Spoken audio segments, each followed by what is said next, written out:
The air in courtroom 4B was heavy with the scent of old mahogany and the cold, clinical smell of floor polish. It was the kind of silence that usually preceded a death sentence, but for my husband, Julian Thorne, it felt like a coronation. He sat across from me, his posture radiating a level of arrogance that only a man who thinks he has won everything can possess. He was 40 years old, at the height of his career, and looked every bit the part of the New York architectural mogul he claimed to be. His charcoal gray suit was tailored to perfection, and as he shifted his arm, his $20,000 watch caught the morning light, a shimmering reminder of the life he was about to strip away from me. I sat there in a simple navy dress, my hands folded neatly in my lap, playing the role of the broken woman Julian had spent the last 3 months trying to create. I looked like a woman who had lost her marriage, her home, and her dignity. I looked defeated. My eyes were cast down, and my shoulders were slumped as if the weight of 15 years of sacrifice had finally crushed my spine. Behind us, the high-end Manhattan courtroom felt like a fortress of glass and wood, designed to protect the powerful and discard the weak. Julian looked at me with a mix of pity and triumph, as if he were graciously allowing me to exist in his world for a few moments longer. He had spent weeks telling anyone who would listen that I was unstable, that I was a liability, and that he was the hero for trying to settle this quietly. He thought he had dismantled me piece by piece until there was nothing left but a ghost of the woman he had married when I was 19. Then, the moment I had been anticipating for over 1,000 days finally arrived. Our lawyers had just exchanged the final signed documents, the papers that gave Julian everything he had demanded. He had taken the penthouse overlooking Central Park, the architecture firm that bore his name, the fleet of luxury cars, and every cent in our joint accounts. He had even, with a sickening level of casual cruelty, agreed to let me keep our 15-year-old son Leo. As if my child were an inconvenience, he was doing me a favor by offloading. Julian leaned back, a small, predatory smile playing on his lips, ready to walk out of that room and into the arms of the younger woman waiting for him in the hallway. But then his lead attorney, a man who had been practicing law longer than I had been alive, leaned in close to Julian's ear. I watched Julian's face closely. I didn't need to hear the words to know their impact. The lawyer whispered just 5 words. Only 5. In an instant, the smugness vanished.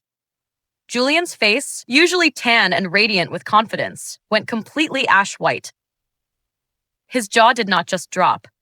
It seemed to lock in place as the blood drained from his features.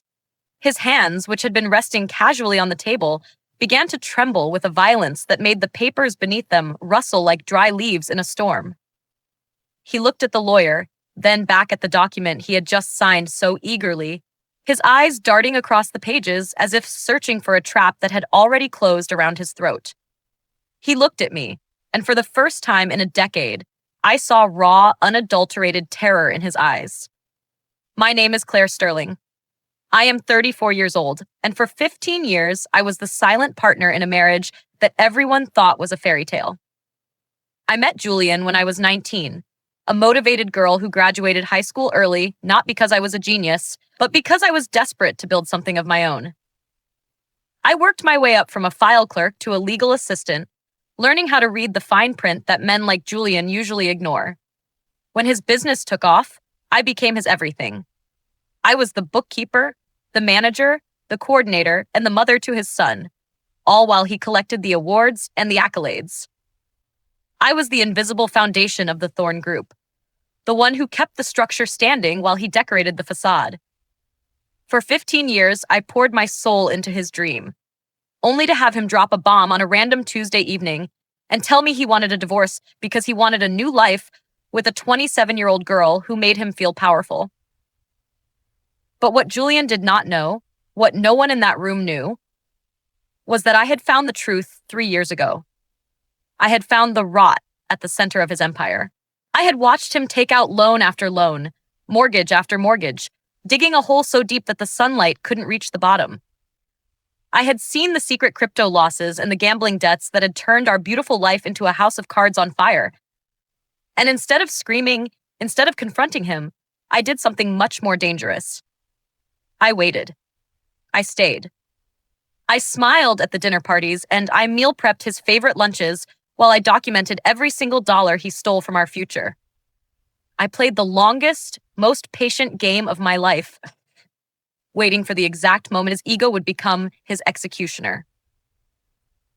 Julian thought he was the architect, but he forgot that I was the one who held the blueprints. As he sat there in that courtroom, suffocating under the weight of the 5 words his lawyer had just uttered, he finally realized the truth. He thought he was taking my future, but he was really taking my debt. He thought he was winning, but he was signing for a negative $300,000 net worth and a mountain of legal liabilities that would take him a lifetime to climb out of. He had demanded everything, and I had given it to him. Every single cent of the $2 million in debt he had created was now his sole responsibility. The storm was no longer coming. It had arrived, and Julian Thorne was standing right in the center of the lightning. If you want to understand how a woman everyone thought was broken managed to outsmart a man who thought he was a god, you need to hear the whole story. Because this was not just a divorce. This was a masterclass in being underestimated. And the best part is, the show has only just begun.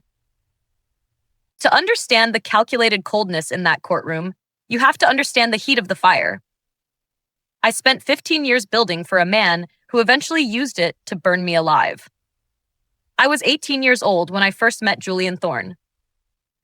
I had just graduated high school early, driven by a desperate, hungry need to escape my parents' house and prove I could survive the world on my own terms.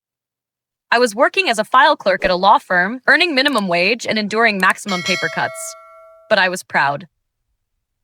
Julian was 24 then, a young architect with eyes like storm clouds and a tongue that could convince the sun to stay up an hour longer.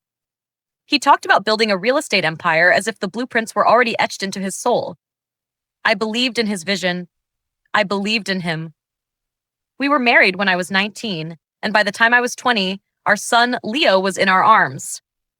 For over a decade, I was the silent engine hidden deep within the Thorne Group. While Julian stood in the spotlight, accepting awards and shaking hands with Manhattan elite, I was the one drowning in the books, managing the chaotic payrolls, and navigating the temperamental contractors. I was his unpaid everything. I was the interior decorator for his model homes, the marketing coordinator for his launches, and the bookkeeper who made sure the walls didn't crumble under the weight of his ambition. My official title was wife, but my reality was the glue holding his crumbling ego together. I did it all while raising Leo and keeping our household running like a Swiss watch. I poured every ounce of my intelligence and my youth into his dream, never realizing that I was building a pedestal for a man who would eventually look down on me with nothing but contempt. The shift began after 11 years.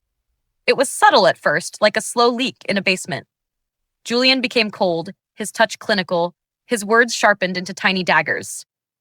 He started criticizing the way I dressed, the meals I cooked, and most ironically, my lack of ambition. I was running his entire back office for free while raising his son, yet I was not ambitious enough for the titan he thought he had become. I began to sense the distance, a hollow space where our partnership used to be. I started noticing the late nights that had no explanation and the scent of expensive perfume that did not belong to me. The realization of a cheating husband is not a single lightning strike. It is 1,000 small shadows that finally merge into a dark, undeniable truth. My life partner had become a stranger, and I was merely a line item he was looking to delete. The bomb finally dropped on a rainy Tuesday evening. The sky was the color of a bruise, and the wind was howling against our penthouse windows. I had prepared his favorite dinner, a pathetic habit of a woman trying to fix a marriage that was already dead. Julian sat across from me, his face a mask of corporate indifference. He did not look sad. He did not look apologetic. He looked like he was ending a lease. "I want a divorce," he said, his voice as flat as a board. He then slid a list of demands across the table that made my blood turn to ice. He wanted the penthouse. He wanted the firm. He wanted the cars. He wanted the legacy. And then, he delivered the ultimate betrayal. He told me I could keep Leo, as if our 15-year-old son were a piece of unwanted, leftover furniture he was graciously allowing me to take so he wouldn't have to deal with the clutter. He was ordering off a menu, choosing the assets, and discarding the family. In that moment, the man I had spent 15 years building a life with vanished, replaced by a monster of my own making. He thought he was taking everything that mattered. He had no idea that he was handing me the keys to my own cage. The humiliation did not end with the announcement of the divorce. It merely moved into a more visceral and predatory phase. Julian did not wait for me to pack my memories before he began the process of erasing my existence from the penthouse we had shared for a decade. Within 2 weeks, the silence of our home was shattered by the high-pitched laughter of Maya Vance. She was 27 years old, a decade younger than the marriage she had helped destroy, and she moved through my hallways with the unearned confidence of a conqueror. I found her in the kitchen one morning, standing in the sunlight I used to love, wearing my favorite silk robe.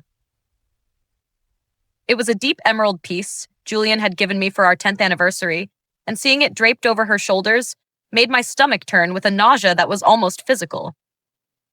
She was not just occupying a space, she was colonizing my life. Then came the ultimate insult to the history we had built. I had spent weeks selecting a specific shade of midnight blue for the living room walls, a color that felt deep, soulful, and permanent. Maya had it painted over in a single weekend. She chose a flat, sterile gallery gray that made the room look like a high-end doctor office or a morgue. It was a hollow color for a hollow woman. She was stripping the soul out of the walls, replacing depth with a boring, trend-driven void. While Maya was redecorating my present, my mother-in-law, Evelyn Thorne, arrived to dismantle my past. Evelyn was a woman who treated class like a weapon and empathy like a weakness. She did not show up with boxes or bubble wrap. She arrived with a roll of heavy-duty black garbage bags. The message was loud and clear. To the Thorne family, 15 years of my devotion and labor were nothing more than refuse to be hauled to the curb. She moved through my bedroom with a clinical coldness, tossing my shoes and dresses into the plastic bags with a flick of her wrist. When I stood my ground, my voice trembling as I asked how she could support Julian after what he had done, she looked at me with a smile that was as sharp as a razor. "Men have needs, Claire," she said, her voice dripping with a sickening, practiced sympathy. "You should have worked harder to keep him happy instead of burying yourself in those ledgers." According to her, the betrayal was my fault. Julian's infidelity was merely a natural reaction to my failure to be a perfect, silent ornament. The broken trust within the relationship was, in her eyes, a debt I owed and failed to pay. But the most devastating blow, the one that truly turned this story into a nightmare, came from a direction I never guarded. Sarah Jenkins had been my best friend since we were 17 years old. We had survived heartbreaks, career shifts, and the birth of our children together. She was the first person I called when Julian demanded the divorce. She was the one who brought wine to my tiny guest room and let me sob on her shoulder until 3 a.m. She told me I deserved better. She told me Julian was a monster.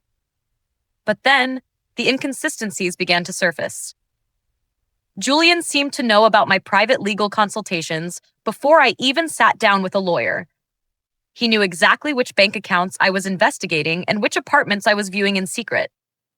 The truth came out during a quiet afternoon when Sarah left her phone on the counter to check on Leo. A notification popped up from Julian. It read, "What else did she tell you today?" My world did not just tilt, it inverted. My best friend, the keeper of my secrets, was a spy.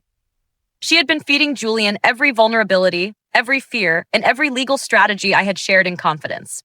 She had sold 20 years of friendship for the thrill of being close to Julian's power. I was surrounded by traitors. My husband was a liar, my mother-in-law was a scavenger, and my best friend was a vulture. This Reddit relationship story had taken a dark, suffocating turn, leaving me isolated in a world of garbage bags and gray walls. I realized then that I was not just fighting for a settlement. I was fighting for my survival in a house of vipers. The trust was gone, pulverized into dust, and in its place, a cold, diamond-hard resolve began to form. They thought they had left me with nothing, but they had actually given me the greatest gift a warrior can ask for. They had given me a reason to be ruthless. They thought I was drowning, but the truth was much more dangerous. I had been learning to breathe underwater for 3 long years. 3 long years. While Julian was busy parading his ego through the streets of Manhattan, and Maya was busy painting over my soul with gallery gray, I was clutching a secret that would eventually turn their victory into ashes. It started on a Tuesday night, 3 years before the divorce, when the silence of our home felt particularly heavy. I was sitting in the home office, reconciling the books for the Thorn Group, when I stumbled upon a discrepancy that looked like a hairline fracture in a load-bearing wall. I dug deeper, and what I found was not a minor error, but a financial cancer that had already metastasized through every part of Julian Thorne's glittering life. Julian was not the architectural mogul the world saw. He was a ghost haunting a graveyard of his own making. The penthouse, our crown jewel overlooking the park, was not ours. It was shackled by 3 separate mortgages, totaling $1.1 million, an amount far greater than the actual value of the home. The firm was not thriving. It was hemorrhaging cash, suffocating under nearly $2 million of combined debt, vendor liens, and maxed out credit lines. I watched the numbers dance across the screen, revealing a man who had gambled away our security on cryptocurrency pipe dreams and high-stakes vanity. Total debt reached approximately $1.9 million. We were not rich. We were underwater by hundreds of thousands of dollars, floating on nothing but the hot air of Julian's reputation. My first instinct was to scream, to confront the man who had traded our son's future for a house of cards. But I knew Julian. If I showed my hand, he would manipulate the narrative and find a way to bleed me dry. So I went silent. I went cold. I contacted my uncle, a retired accountant who knew how to bury money where the son would never find it. I took my inheritance, over $500,000 left to me by my grandmother, with the strict instruction that it was mine alone, and I moved it. I never commingled it with Julian's failing empire.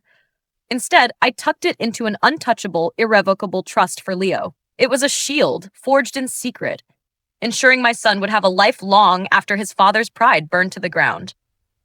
Then came the performance.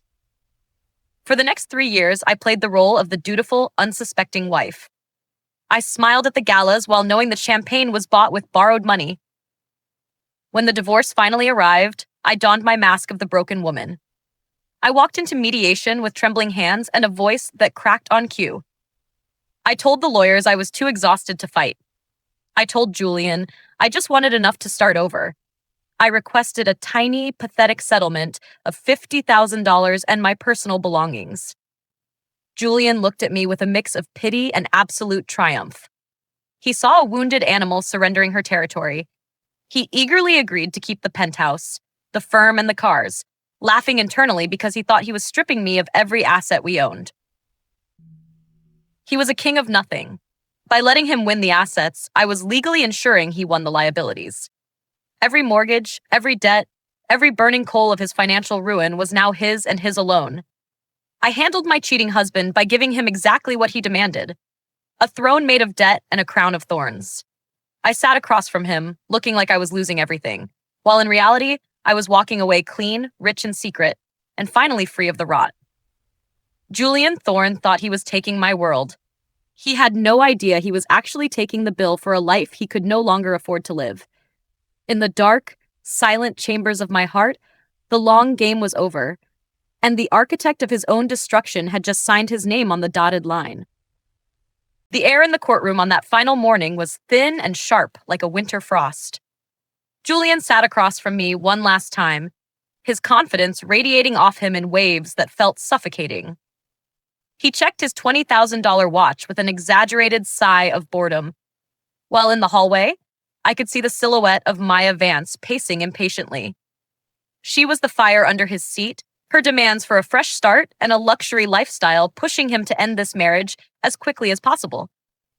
When his lawyer, Harold, suggested a final, independent financial audit to verify the asset values, Julian brushed him off with a flick of his hand. He was too consumed by his own legend to realize he was standing on a trapdoor. "I built that firm with my own blood and sweat," he barked, his voice echoing in the hallowed room. "I know exactly what it is worth. Sign the papers." With a flourish of his fountain pen, Julian Thorne signed away his future. He claimed the penthouse, the architecture firm, and the luxury vehicles, believing he had successfully stripped me of every piece of the empire we had built together. He did not read the liability disclosure statement attached to the final decree. He did not see the fine print where he legally assumed sole responsibility for every mortgage, every lien, and every cent of the $1.9 million in debt he had hidden from me for years. He signed the waiver acknowledging he had declined a professional audit against his counsel advice. In that single, ego-driven moment, the trap I had set 3 years ago finally snapped shut. The realization did not hit him until Harold leaned in and whispered the cold, hard truth. I watched the color drain from Julian's face until he looked like a marble statue of a man who had lost everything. He realized that the penthouse was underwater by $250,000. He realized the firm was not a gold mine, but a black hole of debt. He realized that while I was walking away with my $50,000 settlement and my $500,000 inheritance safe in a trust, he was legally bound to a financial avalanche. He had won the battle for the assets, but he had lost the war for survival. He was bankrupt before he even left the building. The aftermath was as swift as it was brutal. Maya Vance did not stay to watch the ship sink. Within 3 weeks of the final hearing, she had packed her designer bags and vanished, leaving a note on the gallery gray walls of the penthouse that simply said, this was not what she signed up for. She had fallen in love with the mogul, not the man who was now being hounded by creditors and facing foreclosure. Julian was reduced to a shell of his former self, calling distant relatives to beg for loans, and showing up at my door with wrinkled suits and eyes that were hollow with desperation. I did not open the door. I did not offer him a life vest. I had spent 15 years saving him, and I was finally done. While Julian was drowning in the consequences of his own infidelity and greed, I was finally beginning to breathe. I used my settlement to rent a modest but bright apartment on the edge of the city. I enrolled in design school and eventually opened Sterling Design Boutique, a firm built on honesty, transparency, and the talent I had suppressed for far too long. I was no longer the invisible engine. I was the architect of my own life. The ending of this journey arrived on a quiet Saturday evening in my new kitchen. Leo was standing on a ladder, a paintbrush in his hand, and a look of pure focus on his face. We were not painting the walls gallery gray. We were painting them midnight blue, the deep, soulful color of a night sky that promised a brand new dawn. As I looked at my son, finally happy and secure in a home built on truth rather than lies, I felt a sense of empowerment that no divorce decree could ever provide. To anyone facing the betrayal of a partner and the crushing weight of husband infidelity, know this. You are not defined by the garbage bags they pack your life into. You are defined by the strength you find in the wreckage. I lost a marriage, but I found my worth, and in the end, that was the greatest asset of all. This was the satisfying conclusion to my longest game, and as the midnight blue paint covered the walls, I realized that the color of hope was the most beautiful thing I had ever seen.